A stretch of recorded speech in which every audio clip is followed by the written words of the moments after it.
I am smarter about breastfeeding because even though I wanted to, and even though I went to whatever, you still have like that weird place between when you have a baby after you lose a baby, because you think like, I have to breastfeed. I have to breastfeed. Like it's in there for some reason.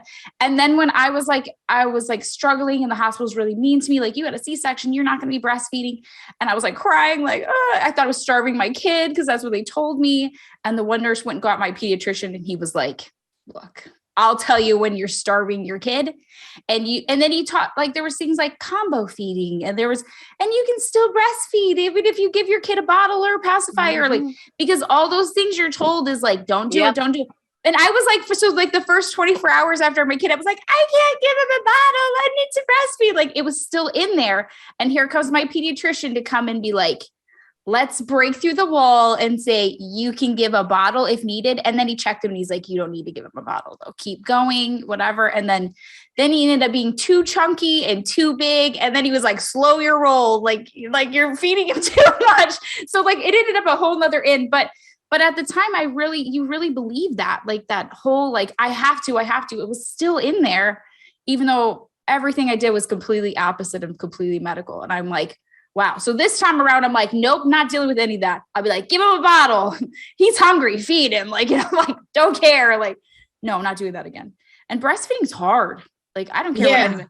So freaking hard. It is so much work. And there is that relief of like, here's a bottle and someone else can take, you're like, I need a nap. Like, that's like something like, I didn't realize it until I was like a few months in, like that first little period after you have your baby. And you're feeding your kid constantly. It would have been so nice to be like, here, you can feed the baby and I can lay back down and go to sleep. Like, you don't think about it till later where you're like, why the heck am I breastfeeding? Like, why am I taking sole responsibility? And I pumped. And then, so we reached that point where I was like, I'm totally cool with putting the milk in. My kid didn't want a bottle at all. He would be like, this isn't my mom. And I was like, we tried that. It didn't work. So I was like, dang it, I cursed myself. So I know now, no, you start young. So they don't care. Ezra was successfully, like, I needed to supplement in the beginning. And we eventually were fully breastfed, but I always was able to give him a bottle.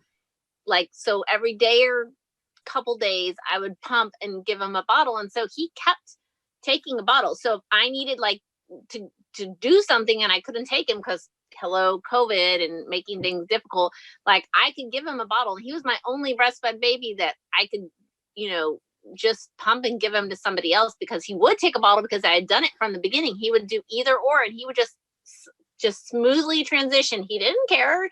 Like if it had milk in it, he was good. Like, Yep. See, that's why I was like, nope, this time I'm doing different. It's like, I'm not doing that again. I'm like, nope.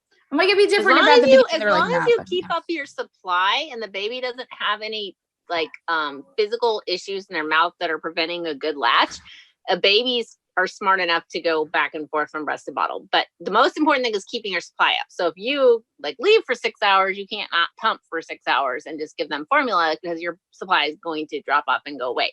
But as long as you keep your supply up, and that's something that lactation consultants, like all the crunchy people, do not tell you.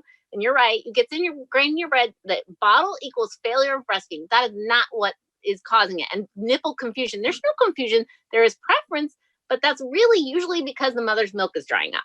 So it's preference to wanting to be fed. So if you have a good milk supply, I mean, babies have been put on a mother when like there's no formula. I mean, it doesn't happen a lot here, but put on a breastfeeding mother with a full supply and latched and nursed.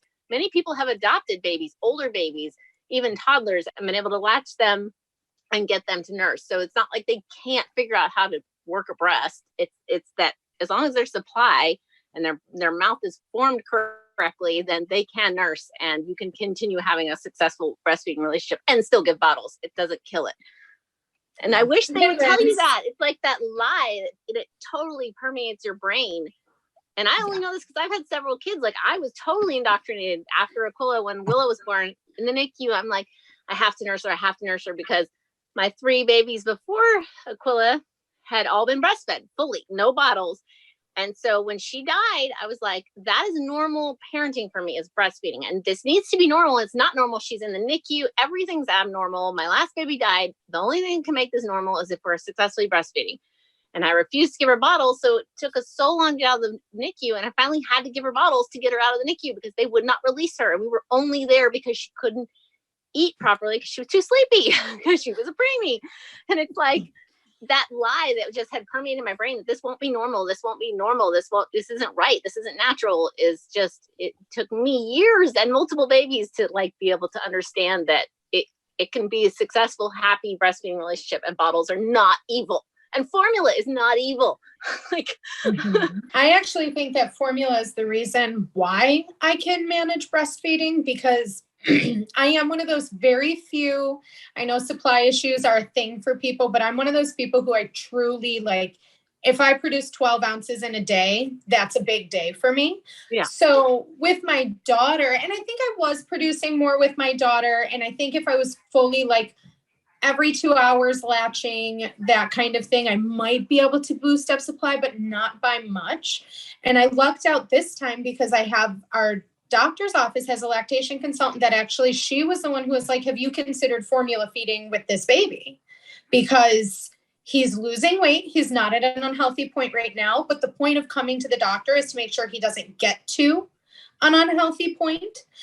And so she was like, for one solid day, just pump and bottle feed just to see how much you make. And if it's not enough, we're supplementing.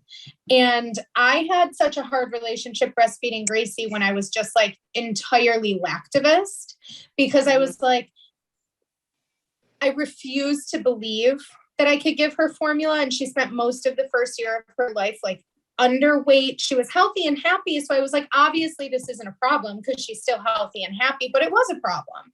I convinced myself that her not gaining weight wasn't a big deal, but it was.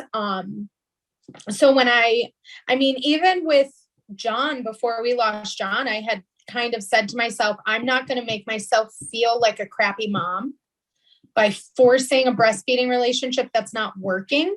And then when we lost John, and so by the time we had Jack, I was like, I'm going to be so prepared for whatever outcome is going to happen, that I sent my mom to BJ's and I had her get a giant thing of formula. Cause I'm like, I know I'm going to need it eventually. And so in my lactation consultant, because the lactivism was probably the first thing I dropped when I was leaving the like natural birth woo community, because of how bad I had seen it impacted my daughter, how badly it impacted her. So by the time I got to having Jack, where I was like, planned C-section, get the baby out before 40 weeks, do all of that, I was like, I'm going to have formula with me because it's dumb for me not to. So it was, in the end, because I chose to start giving Gracie formula after a long conversation with her pediatrician, I started giving her formula at like 9 months. And then after that, breastfeeding got so much easier on both of us that I managed to maintain a breastfeeding relationship until 18 months with her. And as a mom with an undersupply, that's a really long time to have a breastfeeding relationship. And that I realized was the important part for me, was not that she was only breastfed, but that we got to keep that relationship for a long time. And now with Jack, he's definitely primarily formula fed, but I don't feel strained. I don't feel stressed. I don't feel inadequate. And I can see me carrying this to 18 months again without it causing any sort of animosity. I'm all for formula.